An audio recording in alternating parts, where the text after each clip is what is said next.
अल्हम्दुलिल्लाहि वलिय्यिही वस्सलातु वस्सलामु अला नबिय्यि मुहम्मद व अला आलिहि व अस्हाबिहि अजमईन।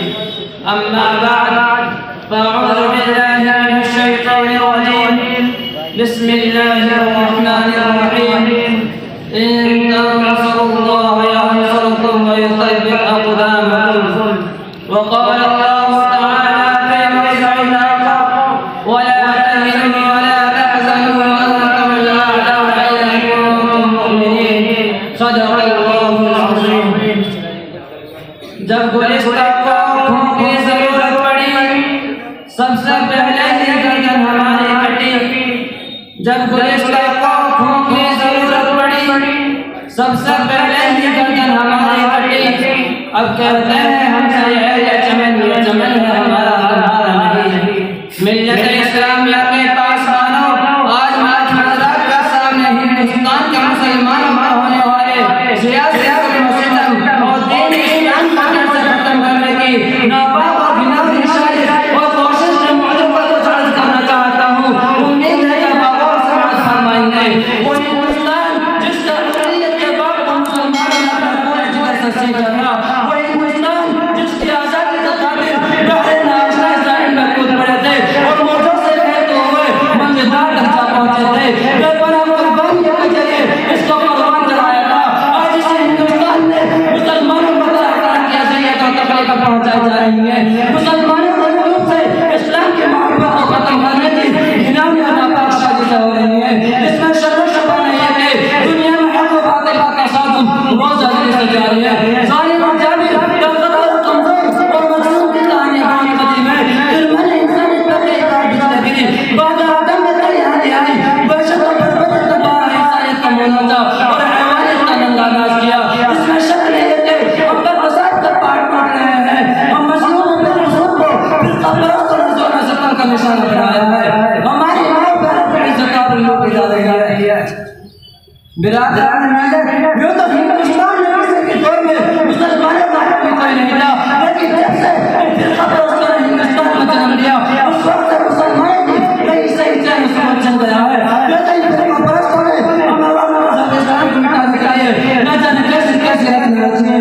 और तो करे कभी वंदे मातरम जैसी गंदी और नापाक चीज़ को नाफिज करने को हमको पता है, जिसकी वजह से इंसान हो गई।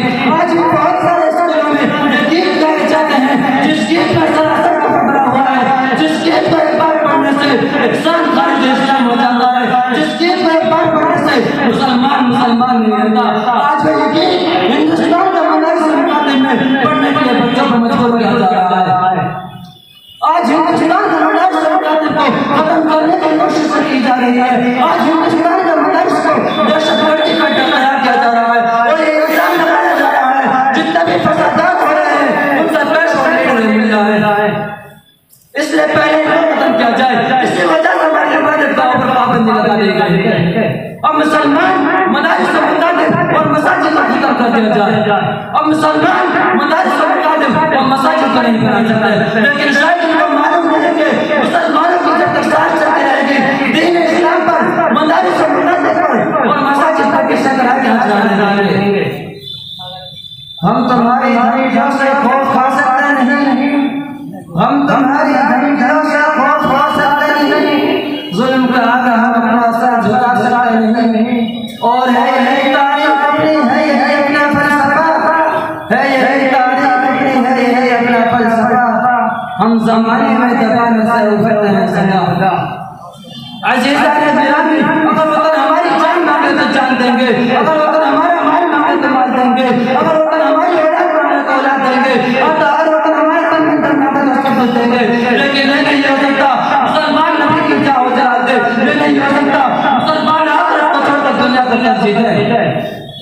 आप हज़रात को तारीख याद होगी जब अंग्रेजों के ज़ुल्म ज़्यादती हद से आगे बढ़ी और उन्होंने इस्लामी इनक़िलाब को इस्तेमाल करके उस पर तस्लीम की अक़ीदत की बुनियाद रखना चाहता, तो सबसे पहले हज़रत शाह अब्दुल अज़ीज़ अलैहि रहमतुल्लाह मैदान जिहाद में कूद पड़े और अफसर जिहाद हारिमत हक़ सुल्तान जाहिद का जज्बा पैदा से सच्चाई हो गई। हिंदुस्तान का तारुफ होने दिया और अंग्रेजों के खिलाफ महाजन कायम किया।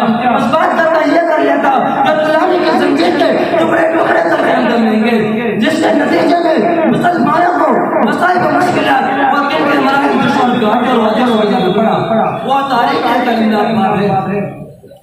किसी शायर ने कहा तलियां सब्दत अगर जंग में अड़ जाते थे, तलियां सब्दत अगर जंग में अड़ जाते थे, पाँव शेरों में भी मैदान से पड़ जाते थे। मुझसे शरकत सुना कोई तो बिगड़ जाते थे, तो एक क्या चीज है हम कौन से लड़ जाते थे। बिरादरान मिल्लत वो टीपू सुल्तान की जाति जिसने ये कहते थे कि दिल की सोच की जिंदगी से शेर की जिंदगी बेहतर है, लोगों के दिल मुद्दा में आजादी की बरकी लहर दौड़ा दी थी और खुद भी अंग्रेजों के खिलाफ बरसर पैदा रहे। यहाँ तक कि मैसूर की धरती पर उनका भी आजादी की बातें बात शहीद हो गए।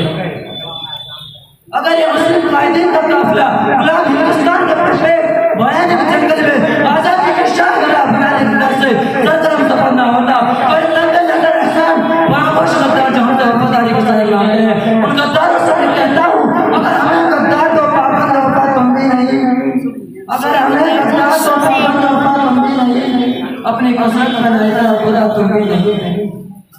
ये फिर कपड़ इस मुल्क को कभी भी आजाद नहीं कर सकते थे। आप आजाद मुझे बताइए कब मुसलमानों ने जब राजा से लड़ी थी कि वसाइल इख्तियार हो जाए, क्या मुसलमानों ने अपने पुलिस के बाहर था हिकूमत करे, क्या मुसलमानों ने अपने जैसा मुस्लिम लाए थे वो हाकिम बने?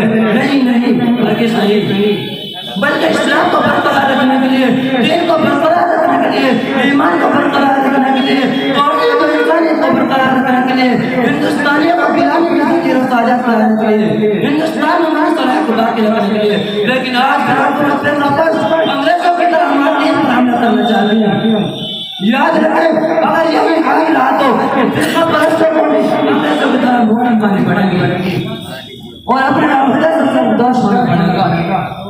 किसी शायर ने खूब कहा कोई घर सुलझ कर फूलों को पैरों से कुचल डाले, कोई घर सुलझ कर फूलों को पैरों से कुचल डाले तो शामिर गुल की हर पत्ती में कतरा आम लिख देना।